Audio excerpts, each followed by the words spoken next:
ಓಂ ತತ್ಸತ್. ವೇದಿಕೆಯ ಮೇಲಿರುವ ಎಲ್ಲ ಗಣ್ಯರಿಗೆ, ಹಾಗೆ ವೇದಿಕೆಯ ಮುಂದೆ ಇರುವ ಗಣ್ಯರಿಗೆ, ವೇದಿಕೆಯ ಹಿಂದೆ ಅಂದರೆ ಇದನ್ನು ರೂಪಿಸಿದ ಕೈಗಳಿಗೆ ನಮಸ್ಕಾರ ಮಾಡಿ, ಬನ್ನಂಜೆ ಕನ್ನಡದ ಒಡವೆ ಅಂತ ನಾನು ಬಹಳ ಕಡಿಮೆ ಮಾತನಾಡ್ತೇನೆ. 10 ನಿಮಿಷ, ತಪ್ಪಿದ್ರೆ 15 ನಿಮಿಷ. ನಮ್ಮ ತಂದೆಯವರು ಮೊದಲು ಗುರುಗಳನ್ನು ನೋಡಿದಾಗ, ಗುರುಗಳು ಅಂದರೆ ಗೋವಿಂದ ಪಂಡಿತಾಚಾರ್ಯರು, ಅವ್ರನ್ನ ನೋಡಿದ ಕೂಡಲೇ ಒಂದು ಉದ್ಗಾರ ಬಂತು ಅವರ ಬಾಯಿಂದ, ಈತನೇನೆ ಕನ್ನಡಮ್ಮನ ಸರಸ್ವತಮ್ಮನ ವೀಣೆ ಅಂತ.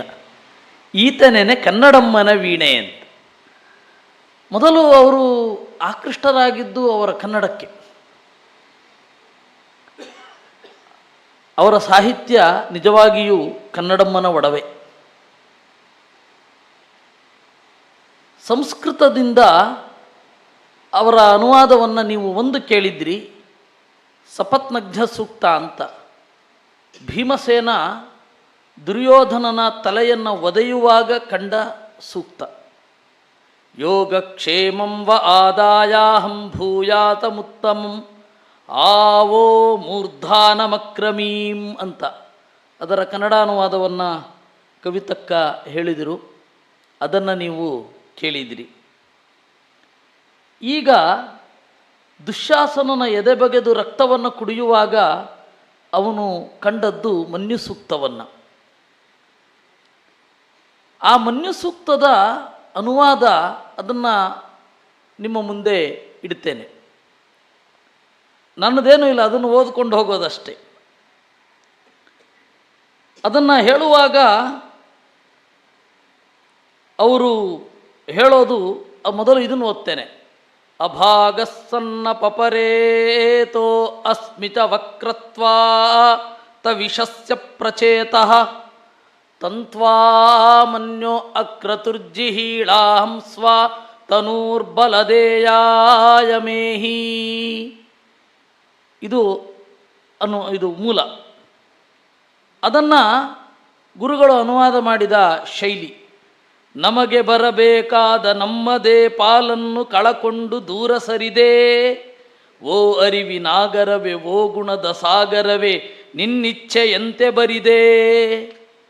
ಮನ್ಯುದೇವನೇ ಏನು ಮಾಡಲಾಗದೆ ನಾನು ಅಲೆದಿದ್ದೆ ನಿನ್ನ ತೊರೆದು, ನಾನಿನ್ನ ಪಡಿಯಚ್ಚು ಕೆಚ್ಚು ತೋರಲಿಕೆಂದು ಬಾರಯ್ಯ ಬಳಿಗೆ ಪೊರೆದು ಅಂತ.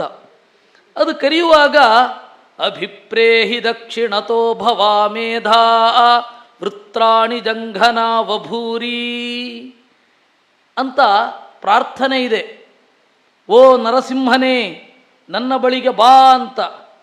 ಆಗ ಭೀಮಸೇನ ಕುಣಿದದ್ದು ವ್ಯಾಘ್ರಪದೇನ ಹರ್ಷಾತ್ ಅಂತ, ಹುಲಿ ಕುಣಿತ ಮೊದಲು ಕುಣಿದದ್ದು ಅವನು. ಆಗ ಎಲ್ಲರೂ ಓಡಿಬಿಟ್ರು.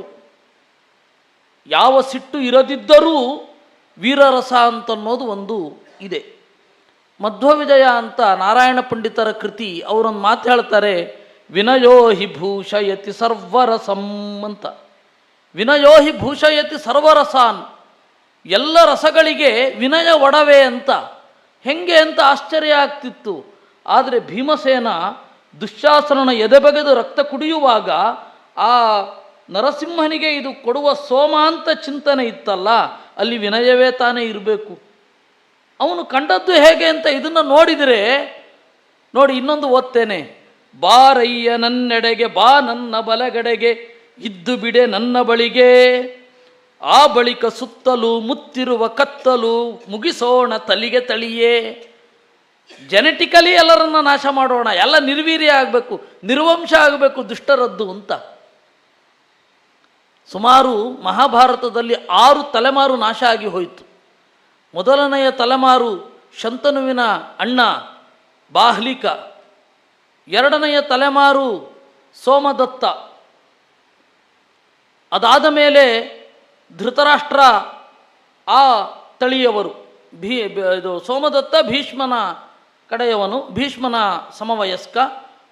ಭೂರಿಶ್ರವ ಶಲ ಧೃತರಾಷ್ಟ್ರ ಅವರೆಲ್ಲ 3ನೆಯ ತಲೆಮಾರು. 4ನೆಯ ತಲೆಮಾರು ಯುಧಿಷ್ಠಿರ, 5ನೆಯ ತಲೆಮಾರು ಘಟೋತ್ಕಚ, 6ನೆಯ ತಲೆಮಾರು ಘಟೋತ್ಕಚನ ಮಗ ಅಂಜನವರ್ಮ ಅಂತ. ನಿಷ್ಟ್ಯ ಅಂತನ್ನುವ ಒಬ್ಬ ಅಪರೂಪದ ದೇವತೆ. ಆ 6 ತಲೆಮಾರು ಗುಡಿಸಿ ಹೋಯಿತು. ಅದಕ್ಕೊಂದು ಆ ಜೆನೆಟಿಕಲ್ ಡಿಸ್ಟ್ರಕ್ಷನ್ಗೆ ಒಂದು ಅದ್ಭುತವಾದ ಕಾರಣ ಇದೆ. ಅದನ್ನು ಇಲ್ಲಿ ಬಿಟ್ಟು ಆ ತಳಿಗೆ ತಳಿಯೇ ಅಂತನ್ನುವ ಒಂದು ಪದ ಇದೆಯಲ್ಲ, ಅದೊಂದು ವಿಚಿತ್ರ. ಬೊಗಸೆಯಲ್ಲಿ ಹೊಚ್ಚ ಹೊಸ ಸವಿಯಾಂತ ಸೋಮರಸ ಖಳನಯದೆಯಿಂದ ಮೊಗೆದು ನಾವೇ ಮೊದಲಿಗರಾಗಿ ಇಬ್ಬರು ಸವಿಯೋಣ ಗುಪಿತದಲ್ಲಿ ಜೊತೆಗೆ ಬೆರೆದು ಅಂತ. ಅಲ್ಲಿರೋದು ಹಾಗೆ, ಪ್ರಥಮಾಪಿ ಭಾವ ಅಂತ. ಇನ್ನೊಂದು ಹೇಳಿ ಇಲ್ಲಿಂದ ನಾನು ಮುಂದೆ ಹೋಗ್ತೇನೆ. ಸುಟ್ಟು ಬಿಡು ಭರಪೂರ, ಓ ಸಿಟ್ಟಿನವತಾರ, ಧಗಧಗಿಸು ಬೆಂಕಿಯಾಗು, ಧೀರಮಣಿಯದ ವೀರ ಬಾರ ಕರೆದರೆ ತೀರ ನಮ್ಮದಳ ವಾಯಿಯಾಗು, ಹಗೆಯಾಳುಗಳ ಕೊಂದು ನಮ್ಮ ಧೀನಕ್ಕೆ ತಂದು ಸಿರಿಯನ್ನು ಹಂಚಿ ಹರಸು, ಸೋಲನೆವದೇ ಇರುವುದ ಕಸುವನೆಲ್ಲರಿಗಿತ್ತು ಹಗೆಗಳಹನು ಹದ್ದೊಳಿರಿಸು ಅಂತ. ಅಂದರೆ ಒಂದು ವೈಯಕ್ತಿಕವಾದ ದ್ವೇಷ ಮಾತ್ರ ಇರಲಿಲ್ಲ ಅವನಿಗೆ, ನಿನ್ನಿಚ್ಛೆಯಂತೆ ಬರಿದೆ ಅಂತ ಹೇಳ್ತಾನೆ. ನನ್ನ ಇಚ್ಛೆಗೆ ಸಂಬಂಧಪಟ್ಟ ಹಾಗೆ ನಾನು ಸುಮ್ಮನೆ ಇದ್ದೆ, ಆವಾಗ ಸಭೆಯಲ್ಲಿಯೇ ಕೊಲ್ಲಲಿಲ್ಲ ಎಲ್ಲರನ್ನೂ ಅಂತ. ಅಂದರೆ ಕಂಟ್ರೋಲ್ ಇದೆ, ಕೋಪದ ಮೇಲೆ ಕಂಟ್ರೋಲ್ ಇದೆ. ಯಾವಾಗ ತೋರಿಸ್ಬೇಕೋ ಆವಾಗ ತೋರಿಸ್ತಾನೆ. ಪೀತ ಸೋಮೋ ಯುದ್ಧ ಯಜ್ಞೆ ಮಯಾದ್ಯ ವಧ್ಯ ಪಶುರ್ಮೇ ಹರಯೇ ಸುಯೋಧನ ಅಂತ ಸುಮ್ಮನೆ ಓಡ್ತಾನೆ. ಅವನು ಓಡಿದಾಗ ಕೇವಲ ಕೌರವರಲ್ಲ, ಪಾಂಡವರ ಕಡೆಯವರು ಓಡಾಟೋಗಿದ್ರು. ಅಲ್ಲಿ ಎದುರುಗಡೆ ಇದ್ದವರಿಬ್ಬರೇ, ಭೀಮಸೇನ ಬಿಟ್ಟರೆ ಅರ್ಜುನ ಮತ್ತು ಕೃಷ್ಣ ಇಬ್ಬರೇ. ಆ ದಿಸೆಯಲ್ಲಿ ಈ ಮನ್ಯು ಸೂಕ್ತವನ್ನು ನೋಡಿದಾಗ ಇರೋದು ಆನಂದ. ಇನ್ನು ಪ್ರಾಣಾಗ್ನಿ ಸೂಕ್ತ ಅಂತ, ಆ ಪ್ರಾಣಾಗ್ನಿ ಸೂಕ್ತದ ಇದೊಂದು ವೇದಕ್ಕೆ ಕನ್ನಡಿ ಹಿಡಿದದ್ದು ಅಂತಾರಲ್ಲ. ನಾನು ಯಾವಾಗಲೂ ಹೇಳೋದುಂಟು, ಕನ್ನಡದ ಕನ್ನಡಿಯಲ್ಲಿ ಅಂತ ಅವ್ರು ಮಾತ್ರ ಹೇಳ್ಬೋದು, ಬೇರೆಯವರಿಗೆ ಕಷ್ಟ ಅಂತ. ಅವರು ಬಳಿತ್ಥಾ ತದ್ವಪುಷೇ ಧಾಯಿ ದರ್ಶತಂ ಪ್ರಾಣಾಗ್ನಿ ಸೂಕ್ತ ಅಂತ ಅದಿರೋದು. ಅದಕ್ಕೆ ನೇರವಾದ ಕನ್ನಡ ಅನುವಾದ ಉಸಿರಾಡುವ ಬೆಂಕಿಯ ಹಾಡು ಅಂತ, ಪ್ರಾಣ ಅಗ್ನಿ ಸೂಕ್ತ. ಪ್ರಾಣಾಗ್ನಯ ಏವೈ ತಸ್ಮಿನ್ ಪುರೇ ಜಾಗೃತಿ ಅಂತ ಷಟ್ಪ್ರಶ್ನೋಪನಿಷತ್ತು. ಕಾನ್ಯಸ್ಮಿನ್ ಪುರೇ ಜಾಗೃತಿ, ಈ ದೇಹದಲ್ಲಿ ಯಾವಾಗಲೂ ಎಚ್ಚರ ಇರುವವರು ಯಾರು? ಪ್ರಾಣಾಗ್ನಯ ಏವೈ ತಸ್ಮಿನ್ ಪುರೇ ಜಾಗೃತಿ ಅಂತ. ಅದನ್ನು ಮೊದಲು ಬಳಿತ್ಥಾ ತದ್ವಪುಷೆ ಅಂತ ಶುರು ಆಗುತ್ತಲ್ಲ, ಅದನ್ನು ಒಂದನ್ನು ಓದ್ತೇನೆ. ತನ್ನನ್ನು ಹೆತ್ತ ದೇವರನು ಹೊತ್ತ ಸೋಲರಿಯದಂಥ ಜಾಣ, ಬಲಮತಿಯ ಮೊತ್ತ ಹೀಗೆ ಮೈ ವೆತ್ತಬೇಕೆಂದು ಹರಿಯ ಚಿತ್ತ, ಮತಿ ಮಂತನಾಗಿ ದೇವರೆಡೆ ಸಾಗಿ ಸಾಧಿಸಿದ ಲಂಕೆ ಎತ್ತ, ದಿಟಗಾರ ನುಡಿದ ಜೇಂಗುಡಿಯ ನುಡಿಯ ತಲುಪಿಸಿದ ತಕ್ಕ ತಾಣ, ಋತಸ್ಯ ಧೇನಾ ಅನಯಂತ ಸಸ್ಋತಃ. ಋತಸ್ಯ ದಿಟಗಾರ, ಧೇನಾಹ ನುಡಿದ ಜೇಂಗುಡಿಯ, ಅನಯಂತ ಸಸ್ಋತಃ ನುಡಿಯ ತಲುಪಿಸಿದ ತಕ್ಕ ತಾಣ. ಈ ತರಹದ ಅನುವಾದ ಕನ್ನಡದ ಒಡವೆ ಅಲ್ಲ ಅಂದರೆ ಇನ್ಯಾವುದಾಗಬೇಕು ಹೇಳಿ? ಅದರಿಂದಾಗಿಯೇ ಅವರು ಬೇಂದ್ರೆಯವರು ಮೆಚ್ಚಿದ್ದು ಸಂಸ್ಕೃತದ ಭಾರದ ಜರತಾರಿ ಸೀರೆ ಉಟ್ಟ ನೀರೆಗೆ, ಸರಸ್ವತಿಗೆ ಕನ್ನಡದ ನೈಲಾನ್ ಸೀರೆಯನ್ನು ಉಡಿಸಿದವ ಅಂತ ಅವರು ಬರೆದದ್ದು. ಅದಕ್ಕೆ ಟೈಟಲ್ನಿಂದ ಮೊದಲು ಕನ್ನಡವನ್ನು ಅವರು ಉಂಟು ಮಾಡಿದ್ದು, ಕನ್ನಡವನ್ನು ಅವರು ಕನ್ನಡಕ್ಕೆ ಅನುವಾದ ಮಾಡಿದ್ದು, ಕನ್ನಡದಲ್ಲಿ ಇಳಿಸಿದ್ದು. ಅದರಿಂದ ಈ ತರಹದ ಅನುವಾದ ನಾವು ಮೂಲದ ಸೊಗದೊಂದಿಗೆ ಓದ್ತಾ ಹೋಗಬಹುದು. ಅದಕ್ಕೆ ಒಂದು ನುಡಿಯನ್ನು ನುಡಿದು ನಾನು ಈ ಸಭೆಯಲ್ಲಿ ಈ ಮಾತನ್ನು ಉಪಸಂಹಾರ ಮಾಡ್ತೇನೆ. ಆಚಾರ್ಯರ ಹಾಡುಗಳು, ಅದನ್ನು ಬರೆಯುವಾಗ ಅವರಿಗೆ ಬಹಳ ಬೆನ್ನು ನೋವು, ಹೇಳಲಿಕ್ಕಾಗ್ತಾ ಇರಲಿಲ್ಲ. ಅದರ ಪರಿಸ್ಥಿತಿಯೆಲ್ಲ ವೀಣಕ್ಕ ಅನುಭವಿಸಿರ್ತಾರೆ, ನೋಡಿರ್ತಾರೆ. ಆವಾಗ ಅವರು 2 ಹಾಡುಗಳನ್ನು ಬರೆದದ್ದು. ಒಂದು ಆಚಾರ್ಯರ ಹಾಡುಗಳೆಲ್ಲ, ಇನ್ನೊಂದು ಆಚಾರ್ಯರೇ ಬರೆದ ದ್ವಾದಶ ಸ್ತೋತ್ರಗಳು ಅಂತೇನು ಕರಿತೇವೆ ಅದನ್ನು, ಇನ್ನೊಂದು ಅವ್ರು ಮಾಡಿದ್ದು ಓ ಪಾದಕದ ಗಿಣಿಯೇ ಅದೇ ಸಂದರ್ಭದಲ್ಲಿ ಬಂತು ಅಂತ ಕೇಳಿದ್ದೇನೆ. ಕಾಲದ ಖಾಚಿತ್ಯ ಇಲ್ಲ, ಆದರೆ ಅವರು ಅದನ್ನು ಬರೆದರು ಅಂತ. ಆವಾಗ ಬರೆಯುವಾಗ ಮಧ್ವರು ಈ ಗಜಪ್ರಾಸ ಅಂತ ಕನ್ನಡದಲ್ಲಿ ಇದೆಯಲ್ಲ, ಗಜಪ್ರಾಸ ಅಂದರೆ ಆದಿಯಲ್ಲಿಯೂ ಅಂತ್ಯದಲ್ಲಿಯೂ ಇರುವ ಪ್ರಾಸ. ಈಗ ಜಗನ್ನಾಥದಾಸರ ರಂಗ ನಿನ್ನ ಕೊಂಡಾಡುವ ಮಂಗಳಾತ್ಮರ ರಂಗ ಆದಿ, ಸಂಗ ಸುಖ ಇತ್ತು ಕಾಯೋ ಕರುಣಾ ಸಾಗರ. ಆದಿ ಅಂತ್ಯದಲ್ಲಿ ಎರಡೂ ಕಡೆ ಪ್ರಾಸ ಇದ್ದರೆ ಗಜಪ್ರಾಸ ಅಂತ. ಆ ಗಜಪ್ರಾಸದಲ್ಲಿ ಸಂಸ್ಕೃತದ ಹಾಡು ಪ್ರೀಣಯಾಮೋ ವಾಸುದೇವಂ, ಅದು ಸಂಸ್ಕೃತದ ಹಾಡು.